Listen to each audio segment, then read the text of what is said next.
Oiê! Oiê! Sejam muito bem-vindos a mais um episódio do nosso. BíbliaCast! E hoje, minha gente, é dia de lermos 2 Reis 21 e 2 Crônicas 33. E no final, né, vamos fazer a nossa análise de tudo que a gente vai estar lendo hoje. Então fica com a gente até o final e abra sua Bíblia aí em 2 Reis 21. O reinado de Manassés, rei de Judá. Manassés tinha 12 anos de idade quando começou a reinar e reinou 55 anos em Jerusalém. A mãe dele chamava-se Éfsba.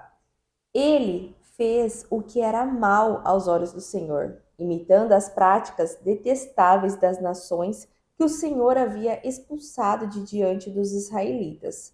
Reconstruiu os santuários locais que Ezequias, o seu pai, havia destruído e também ergueu altares para Baal e fez um poste de Acerá, como fizera Acabe, rei de Israel. Prostrou-se diante de todos os exércitos celestes e lhes prestou culto.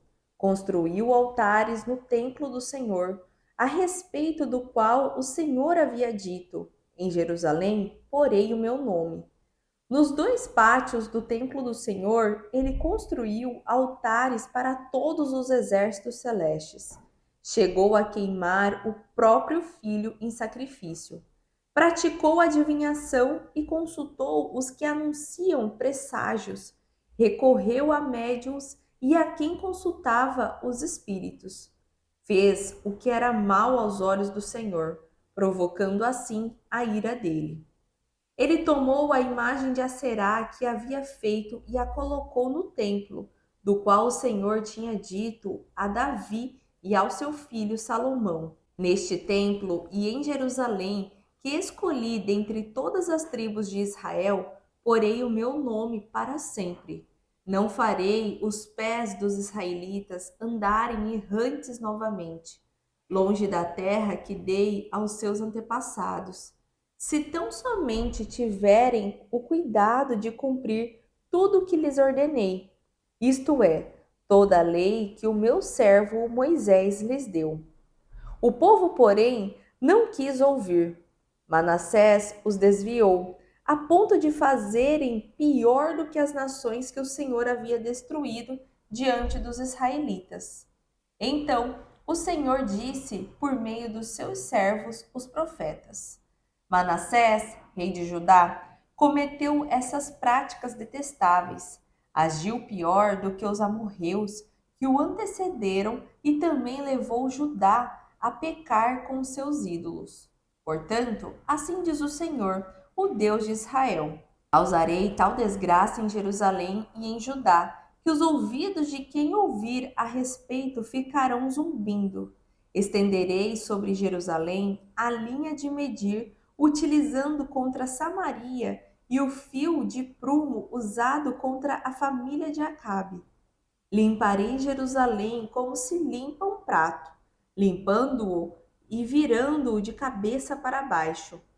Abandonarei o remanescente da minha herança e o entregarei nas mãos dos seus inimigos. Serão despojados e saqueados por todos os seus adversários, pois fizeram o que era mal aos meus olhos e provocaram a minha ira, desde o dia em que os seus antepassados saíram do Egito até hoje. Manassés também derramou tanto sangue inocente que encheu Jerusalém de um extremo a outro. Além disso, levou Judá a cometer pecado e a fazer o que era mal aos olhos do Senhor. Os demais acontecimentos do reinado de Manassés e tudo o que realizou, incluindo o pecado que cometeu, constam nos registros históricos dos reis de Judá. Manassés descansou com seus antepassados e foi sepultado no jardim do seu palácio, o jardim de Uzá, e Amon, o seu filho, sucedeu-o como rei. O reinado de Amon, rei de Judá. Amon tinha 22 anos de idade quando começou a reinar e reinou 2 anos em Jerusalém. A mãe dele chamava-se Messulemete, filha de Arus, e era de Jotibá. Ele fez o que era mal aos olhos do Senhor, como Manassés, o seu pai, havia feito. Ele seguiu o mesmo caminho do seu pai, prestou culto aos ídolos que o seu pai havia cultuado e prostrou-se diante deles. Abandonou o Senhor, o Deus dos seus antepassados, e não andou no caminho do Senhor. Os oficiais de Amon conspiraram contra ele e o assassinaram no seu palácio. O povo da terra, porém, matou todos os que haviam conspirado contra o rei Amon e proclamou Josias, o seu filho, rei em seu lugar. Os demais acontecimentos do reinado de Amon e tudo o que realizou constam nos registros históricos dos reis de Judá. Ele foi sepultado em seu túmulo no jardim de Uzá, e Josias, o seu filho, sucedeu como rei. Segunda Crônicas 33. O reinado de Manassés, rei de Judá. Manassés tinha 12 anos de idade quando começou a reinar, e reinou 55 anos em Jerusalém. Ele fez o que o Senhor reprova, imitando as práticas detestáveis das nações que o Senhor havia expulsado de diante dos israelitas. Reconstruiu os altares idólatras que seu pai Ezequias havia demolido. Ergueu altares para os Balaíns e fez postes sagrados. Inclinou-se diante de todos os exércitos celestes e lhes prestou culto. Construiu altares no templo do Senhor, do qual o Senhor tinha dito: Meu nome permanecerá para sempre em Jerusalém. Nos dois pátios do templo do Senhor, ele construiu altares para todos os exércitos celestes. Chegou a queimar seus filhos em sacrifício no vale de Ben-Hinnom. Praticou feitiçarias, adivinhação e magia. Recorreu a médiuns e aos que consultavam os espíritos. Fez o que o Senhor reprova, provocando-o à ira. Ele tomou a imagem esculpida que havia feito e a colocou no templo, do qual Deus tinha dito a Davi e a seu filho Salomão: Neste templo e em Jerusalém, que escolhi dentre todas as tribos de Israel, porei meu nome para sempre. Não farei os pés dos israelitas deixarem novamente a terra que dei aos seus antepassados, se tão somente tiverem o cuidado de fazer tudo o que lhes ordenei em todas as leis, decretos e ordenanças dadas por meio de Moisés. Manassés, porém, desencaminhou Judá e o povo de Jerusalém, ao ponto de fazerem pior do que as nações que o Senhor havia destruído diante dos israelitas. O Senhor falou a Manassés e a seu povo, mas não lhe deram atenção. Por isso o Senhor enviou contra eles os comandantes do exército do rei da Síria, os quais prenderam Manassés, colocaram-lhe um gancho no nariz e algemas de bronze, e o levaram para a Babilônia. Em sua angústia, ele buscou o favor do Senhor, o seu Deus, e humilhou-se muito diante dos deuses dos seus antepassados. Quando ele orou, o Senhor o ouviu e atendeu o seu pedido e o trouxe de volta a Jerusalém e a seu reino. E assim Manassés reconheceu que o Senhor é Deus. Depois disso, ele reconstruiu e aumentou a altura do muro externo da cidade de Davi, a oeste da fonte de Giom, no vale, até a entrada da Porta do Peixe, em torno da colina de Ofel. Também impôs comandantes militares em todas as cidades fortificadas de Judá. Manassés tirou do templo do Senhor os deuses estrangeiros e a imagem que havia colocado lá, bem como todos os altares idólatras que havia construído na colina do templo e em Jerusalém, e jogou-os fora da cidade. Depois restaurou o altar do Senhor e sobre ele ofereceu sacrifícios de comunhão e ofertas de gratidão, ordenando a Judá que servisse o Senhor, o Deus de Israel. O povo, contudo, continuou a sacrificar nos altares idólatras, mas somente ao Senhor, o seu Deus. Os demais acontecimentos do reinado de Manassés, inclusive sua oração a seu Deus e as palavras que os videntes lhe falaram em nome do Senhor, o Deus de Israel, estão escritos nos registros históricos dos reis de Israel. Sua oração e as respostas de Deus bem como todos os seus pecados e a sua infidelidade, além dos locais onde construiu altares idólatras e ergueu postes sagrados e ídolos. Antes de humilhar-se, tudo está escrito nos registros históricos dos videntes. Manassés descansou com seus antepassados e foi sepultado em sua propriedade, e seu filho Amon foi o seu sucessor. O reinado de Amon, rei de Judá. Amon tinha 22 anos de idade quando começou a reinar, e reinou 2 anos em Jerusalém. Ele fez o que o Senhor reprova, à semelhança de seu pai. Amon prestou culto e ofereceu sacrifícios a todos os ídolos que Manassés havia feito. Mas, ao contrário de seu pai Manassés, não se humilhou diante do Senhor, antes aumentou a sua culpa. Os oficiais de Amon conspiraram contra ele e o assassinaram em seu palácio. Mas o povo matou todos os que haviam conspirado contra o rei Amon e proclamou seu filho Josias rei em seu lugar. E assim nós terminamos a nossa leitura de hoje. Uma leitura curtinha aí, mas muito objetiva sobre o reinado de Manassés, né? Lemos aí 2 Reis 21 e 2 Crônicas 33, onde fala sobre o mesmo episódio, porém, né, como a gente já vem falando desde quase do início aí do BíbliaCast, quando começou Reis, Crônicas e tudo mais, mostra sempre que uma dessas leituras ela é mais detalhada, e foi o que aconteceu aqui, né? 2 Crônicas 33, ele detalhou um pouco mais sobre o reinado de Manassés, né? Então aqui a gente pôde ter um pouco mais de clareza de como foi, tá? Ao invés de 2 Reis 21, que falou a mesma coisa, só que de forma mais objetiva e curtinha. Então a gente vai focar mais em 2 Crônicas 33. Aqui em 2 Crônicas 33, né, a gente já pôde ver um desenrolar do reinado de Manassés que não houve ali em 2 Reis 21, que foi essa parte da humilhação dele, né, para o Senhor. E já relembrando também algo que a gente leu em Isaías, que foi a parte que Isaías profetizou, né, para o rei ali de Judá, falando que ele seria levado com grilhões, né, ou com algemas no nariz e tudo mais. E isso aconteceu, né? Aqui em 2 Crônicas 33, versículo 11, ele fala, né? Por isso, o Senhor enviou contra eles os comandantes do exército do rei da Síria, os quais prenderam Manassés, colocaram-lhe um gancho no nariz e algemas de bronze e o levaram para a Babilônia.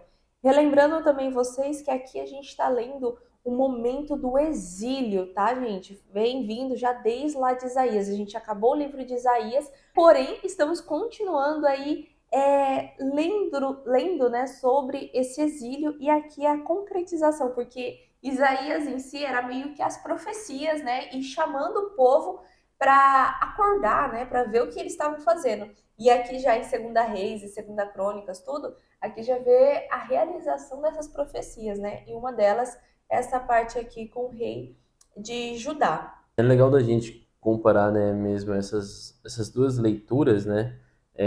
Quando a gente está lendo Segunda Reis, parece que só dá tristeza no coração ao ler Segunda Reis, né? Mas aí quando a gente vai em Segunda Crônicas, parece dar mais um gostinho, né? Então, tipo, você fala, ufa, né? Ele reconheceu Deus. Não foi totalmente ruim. Mas até assim, voltando ali um pouquinho, assim, né, no começo ali do capítulo 33 de Segunda Crônicas, tem uma coisa que me chama muita atenção, né? E que pelo menos a gente sempre conversa aqui em casa, entre nós, é sobre a sucessão, né? Então a gente tem que lembrar que Manassés era filho de Ezequias. E a gente leu como Ezequias agradou o coração de Deus, como Ezequias ali, né, fez coisas certas, como ele restaurou o templo. Então, tipo assim, a gente leu lá antes de Isaías, já faz um tempo quando a gente leu sobre Ezequias, mas ele foi um bom rei. E daí vem a sucessão, né? A importância, eu acho isso uma coisa muito engraçado, porque o pai de Ezequias não foi uma pessoa que agradou o coração, né, de Deus, mas Ezequias agradou. E a sucessão, o próprio filho de Ezequias já vai também totalmente ao contrário. Então, é uma coisa assim que eu acho que muitas vezes a gente não se toma conta, né? Não dá importância a isso, mas a importância de você cuidar do seu sucessor, quem vai suceder. E aqui ainda mais um rei, ele tinha um poder maior ainda, né? Então, tipo, ele sabia que é da geração dele, o filho dele vai ser o seu sucessor. E ele não sabia quando ele ia morrer, quando as coisas iam acontecer, mas é importante a gente ver que, tipo assim, desde pequeno ele tinha que se preocupar com a sucessão do filho. Então aqui a gente vê que Manassés tinha 12 anos de idade quando começou a reinar. E aqui a gente não pode falar, a gente não sabe o que aconteceu com a criação, o que foi, mas, poxa, por que que com, tipo assim, Manassés foi tão diferente do pai dele, né? Então é uma reflexão que eu acho legal. Às vezes, né, o pai fica tão, né, eu vou cuidar do meu filho quando ele tiver mais jovem, né, mais adolescente, que eu vou ensinar as coisas para ele, né? E aqui ele precisou de um sucessor que tinha 12 anos de idade e que não estava pronto, que não tinha, assim, é muito estranho você falar, pô, o pai ali agradou tanto o coração, né, de Deus e o filho vem totalmente fora da curva, né, colocando ali, até fala ali no comecinho que no versículo 3 fala: inclinou-se diante de todos os exércitos celestes e lhe prestou culto. Então não foi um ali, não foi Baal, não foi um ou outro. É tipo assim, como Manassés realmente, tipo, tava perdido, adorando todo tipo de deuses e idolatrias, né? Então é uma coisa que me chama a atenção já, assim, sobre essa parte de Manassés, mas como a senhora falou, né, o Segunda Crônicas é bacana que a gente vê essa parte da humilhação dele, então ali realmente se cumpre, né, essa profecia lá de Isaías, e é legal da gente entender que a gente estava lendo Isaías, terminamos Isaías e agora viemos aqui para Manassés, então entender que Isaías já estava sendo ali, né, o porta-voz de Deus falando sobre as coisas que iam acontecer, né? E aqui a gente vê também que tem alguma passagem aqui que fala que Deus falava para Manassés, falava para o povo os cuidados que eles deviam ter, como eles estavam caminhando ali fora da vontade de Deus e eles não ouviam. Então, tipo assim, cara, Deus o tempo inteiro ali não estava tentando trazer o povo, né? Mas daí acontece realmente essa coisa um pouco mais pesada aí, que é levar o rei de Manassés preso, e daí lá, né, quando ele está na Babilônia, que ele vai preso pela Síria, ele se arrepende, se humilha, e daí Deus reconstitui ele, né? Isso também é muito bacana a gente ver. Reconstitui ele ali no reinado, ele volta ali a ser rei de Judá, e ele já age de uma forma totalmente diferente, né? Já muda totalmente a visão dele, aumenta já os muros das cidades fortificadas, coloca mais soldados, já busca adorar novamente, né, adorar de todo o coração ao Senhor. Ali em 2 Crônicas 33:16 fala, né, ó, depois restaurou o altar do Senhor e sobre ele ofereceu sacrifícios de comunhão e ofertas de gratidão, ordenando a Judá que servisse o Senhor, o Deus de Israel. Então eu fico imaginando também a cabeça do povo de Judá, né? E vem um rei que manda adorar ídolos, daí todo mundo vai para lá. Ah, não, o rei se arrependeu, humilhou e volta, daí todo mundo... Então, tipo assim, para a gente entender como Deus também se importava com o reinado. O rei, ele tinha um papel muito pesado, muito forte ali sobre como ele ia governar sobre o povo. E o que ele fazia, o povo fazia, né? Então é legal da gente ver isso, né? E lembrando também, né, que esse reinado durou 55 anos, né? Então, é igual o Geiso falou assim, as pessoas, ela ficava às vezes perdida, né? Quem adorar, quem não. Essa pessoa que estava ali, ela já viu o reinado de Ezequias, né? Vamos dizer, nasceu ali jovem, né, novinho, e pegou do meio para o final ali do reinado de Ezequias, pegou o início de Manassés adorando outros deuses, né, chegando a queimar até seus próprios filhos nos altares, e depois já para o final do reinado dele, ele começa a adorar o Senhor. Então, realmente, isso causa, né, um negócio assim, tipo, meu Deus, né? O que está acontecendo? Mas eles se perdiam, né, nessas adorações. Só que a gente também tem que relembrar que mudava o governo, né, o reinado, que era a sucessão ali em Judá pela família, mas também a gente tem que rever que mantinha quem eram os conselheiros, né? Às vezes mudava só o rei, mas os conselheiros continuavam. E às vezes também pegava um pouco da influência desses conselheiros para ir para o caminho errado, entendeu? Então é complicado esse momento, mas também é triste de olhar que nesse reinado de Manassés, até os filhos foram queimados para a adoração de outros deuses, né? Então, isso também nos traz a clareza de quão drástico estava as adorações por Manassés. E para encerrar, né, a leitura ali, ele já fala sobre a sucessão do rei de Manassés que vai para o seu filho, né, Amon. E novamente, né, é legal da gente ver essa reflexão sobre a sucessão, gente. Fala, né, que uma coisa importante na vida de todo homem é saber gerar um bom sucessor. E aqui a gente vê, né, indo para Amon, que era o filho, né, de Manassés, que ele já fala aqui que ele tinha 22 anos, então já era um rapaz bem mais maduro, né? Só que Amon segue aos caminhos errados do pai, né? Então, novamente, desagrada a Deus. E, inclusive, aqui em Segunda Crônicas fala, né? No versículo 23. Mas, ao contrário de seu pai Manassés, não se humilhou diante do Senhor. Antes, aumentou a sua culpa. Então, a gente vê aí que Amon governou durante 2 anos e foi totalmente aí um governo ruim.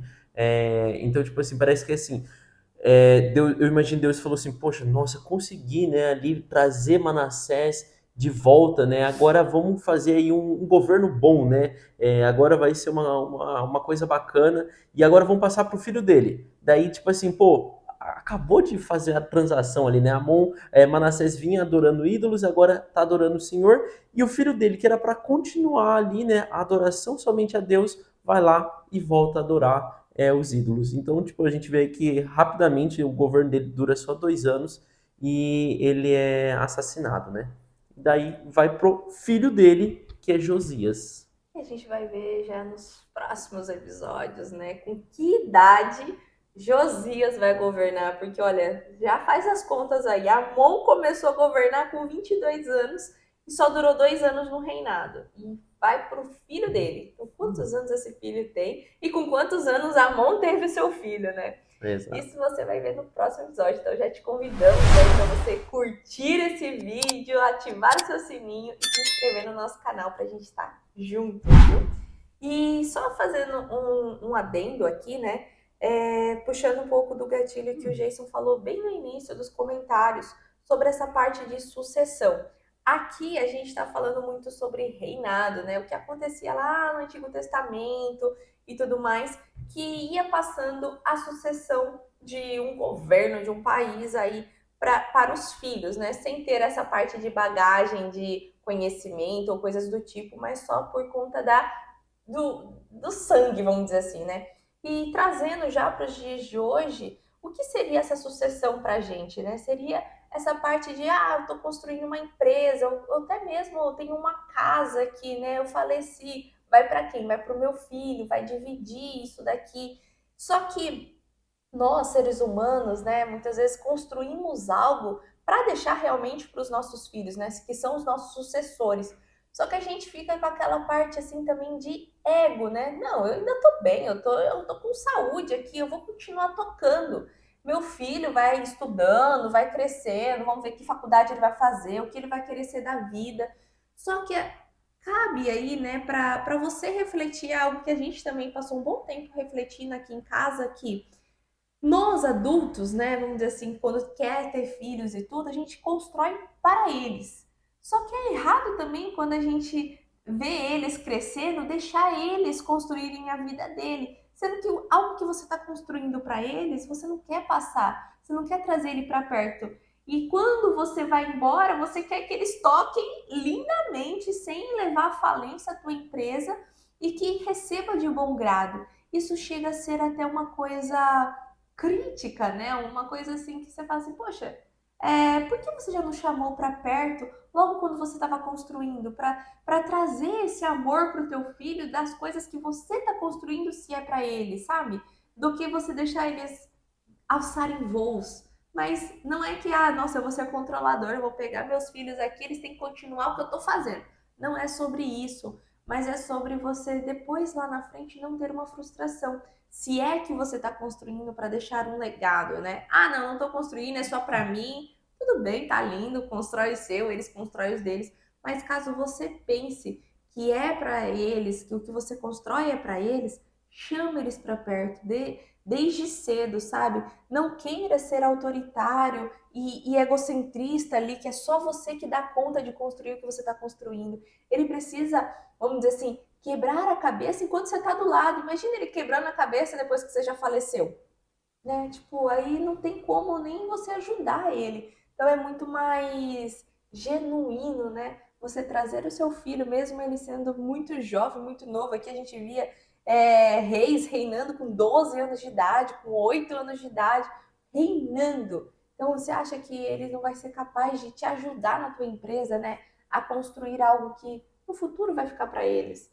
Então eu acho que isso é algo que é muito válido, né? Do que você pensar só lá na frente, só quando você já tiver capenga, ou só quando você estiver já perto de bater as botas, né? Como o povo fala, em você pegar e mostrar para o seu filho que ele vai receber como herança.